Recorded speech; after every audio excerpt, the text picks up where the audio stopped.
Bueno, buenos días. Estamos aquí en el Museo del Hospital de Clínicas con el doctor Antonio Werner. ¿Cómo está, doctor? Bien, muy bien, gracias, Silvana. Bueno, me alegro. Y bueno, para presentar una pieza interesante del museo, se trata del monocordio. El doctor nos va a explicar de qué se trata, cómo funciona o cómo funcionaba, y bueno, y el área en el hospital Perfecto. donde esta pieza se usaba. Bueno, cómo no.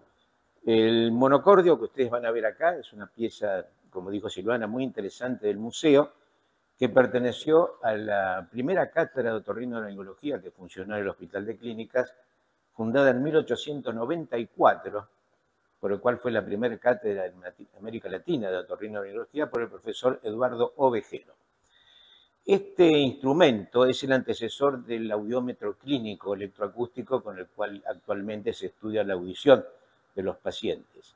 Es un equipo que, como el nombre indica, monocordio, o sea, una sola cuerda, que tiene una historia interesante porque es un instrumento musical que termina siendo un instrumento de diagnóstico médico. En realidad el monocordio es un instrumento de una sola cuerda utilizada en casi todas las culturas, tanto de Oriente como de Occidente.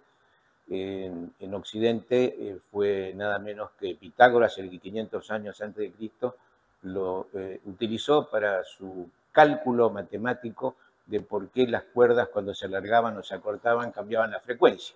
Y Aristóteles completó ese estudio después encontrando los armónicos de las distintas frecuencias.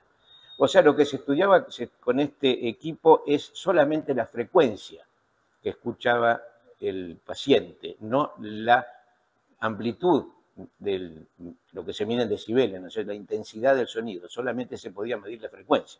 Actualmente, afortunadamente, medimos ambas variables del sonido. Como ven, es una cuerda sostenida por un sistema metálico con un mango para ser sostenido, que tiene esto es parecido, digamos, a lo que se utiliza en los instrumentos de cuerda, en la guitarra, ¿no es cierto?, para ir cambiando las frecuencias.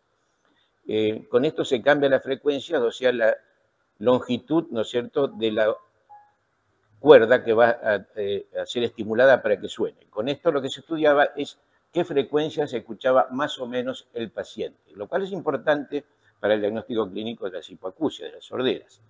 Pero faltaba la medición de la amplitud del sonido. Ahora, ¿cómo se utilizaba esto como estímulo? Bueno, mediante dos formas.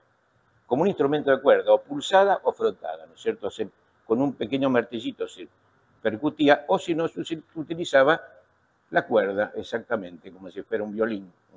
De esta manera se podían ir estimulando los sonidos y el paciente contestaba si escuchaba o dejaba de escuchar. Muchas hipoacusias comienzan en agudos, o sea que con esto se podía hacer el diagnóstico.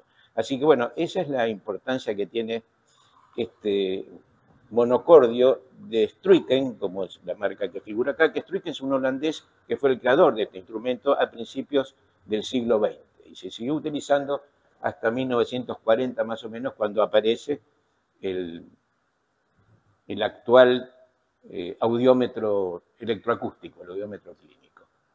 Bueno, doctor Antonio, muchas gracias por explicarnos el funcionamiento de esta pieza, la historia del monocordio, esta pieza tan interesante en nuestro museo.